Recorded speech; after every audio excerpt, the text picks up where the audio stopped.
This is the best talk show on this side of the Mississippi. Welcome to U.S. News. And last week, you may have remembered we talked about Mrs. Steinbeck. But this week, we're going to talk about the new hit novel of Mice and Men by John Steinbeck. We talked to Mrs. Steinbeck, number 1, number 2, and number 3 last week. As you all know, number 1, the angry housewife. Number 2, the grumpy girl who always creeped on her neighbors. And number 3, the gold digger who's still with him today. You guys may think Steinbeck is dead, but no, he's not, because he's here with us today. Welcome, John Steinbeck. Woo! Woohoo! Yeah! It's your daddy. So, we're here today with Mr. Steinbeck. How are you? Oh, I'm doing good. How are you? I'm pretty great. I'm glad you came to this talk show. So are you the author of The Mice and Men? Yes, I am. So the farm in this book, it talks about how Lenny and George really have this big dream of having a farm. Is this true? Yes, where Lenny wants to tend the rabbits, and George wanted to be a nice old man next to the fire. Wow, that seems like a great dream. Why did you have like the impossibility of American dream? Well, at that time and age, when I was writing the novel, pretty much the media was putting the deception that in the Dust Bowl, it was exposed to be like that. It was okay to be like that, and that it was still okay to go for the American dream. But the reality was, you could never go for it. You could not achieve it at that time if you lived in the area where the Dust Bowl affected you. So I just felt the need to include that in the novel to get the message out there. So that was your reason for putting it in your book? Yes, that was the reason. Okay. So, with Lenny and the dog, would you say, like, you had the same idea for both of them, how the dog got shot and Lenny got shot? Yes, so as in my novel, there's a character named Candy, and he has a pretty old sick dog. Has a lot of problems with it, can't do anything for itself, practically useless. And practically, I used Candy's dog to symbolize Lenny, and pretty much to foreshadow what was going to happen. Lenny's dog being killed, no, not Lenny's dog, my bad, Candy's dog being killed, and then Lenny being killed. And practically another thing that happened was Candy wished he was the one to put his dog down.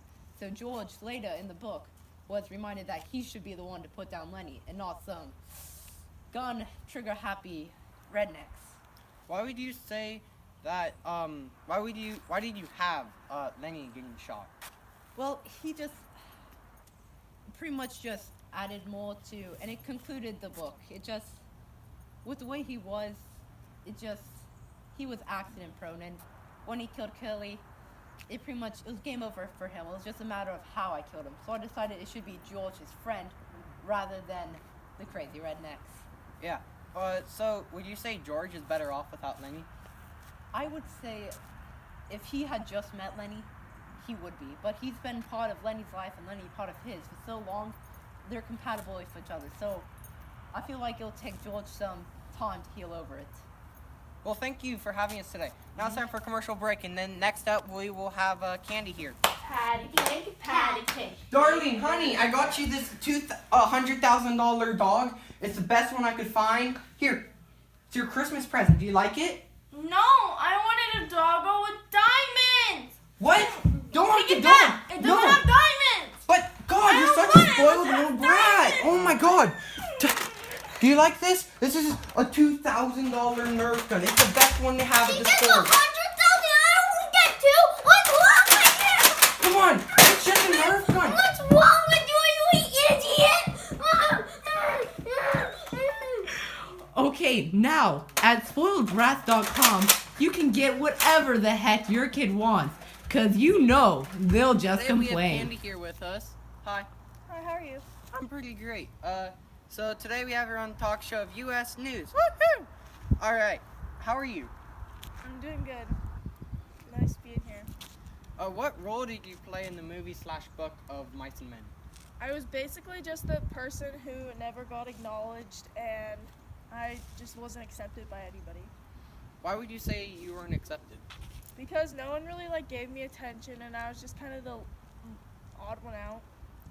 So I noticed that your hand is gone. What happened there?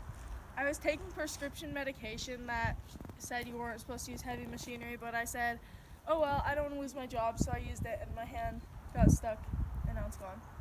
Oh wow, that sounds terrible. So is this right here, Buddy, the dog from the book? No, this is my other dog. This is my new like coping strategy. Oh, what happened to the other dog? My other dog got shot in the head and it got buried in the ground and put dirt on it and it's dead now. Wow, that's absolutely terrible. So with the impossibility of a dream, American dream in this book, how did you feel about that before Curly's wife? That was basically after my dog died. That was the only other thing I was looking forward to because I was too old to actually do anything, and now my hand's gone, so I couldn't do much, and that was basically the only other thing I could look forward to. So now are you saying that there's nothing to look forward to now? I mean, sure, there's other things to look forward to, but there's just not a lot anymore. All right. Well, how would you feel if you met Mr. Steinbeck, the man who made you in this book?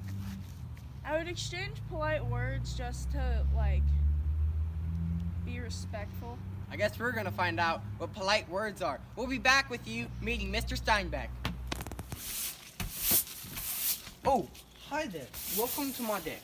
Now, as you can see, my deck is big. This is an Offelman deck from my company. Now, as you can see, since it's big, my barbecue can fit on it so the whole neighborhood can get on my deck. Now, our paint job. We like keeping it classy with brown so it fits into this beautiful wood environment. Now, first thing about decks is you want to take care of them. So if we're building you a deck, we want you to sweep it and keep it clean so that everyone in the neighborhood wants to come on your deck during the summer and have a nice barbecue.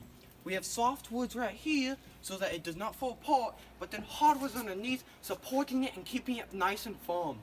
Now, with your deck, like I said, personal care, and if you don't get it from Offelman Decks, you're doing something wrong. We have cheap decks, alright? So buy your deck from Offelman Deck. Oh, Candy, so nice to finally meet you. It's been a pleasure. Can't shake my hand, can I? Because you decided I can't shake it. But I just thought it would add to the impossibility of the American Oh, 'cause dream. You got rid of my only support system and you killed my best friend. But it's just, oh no!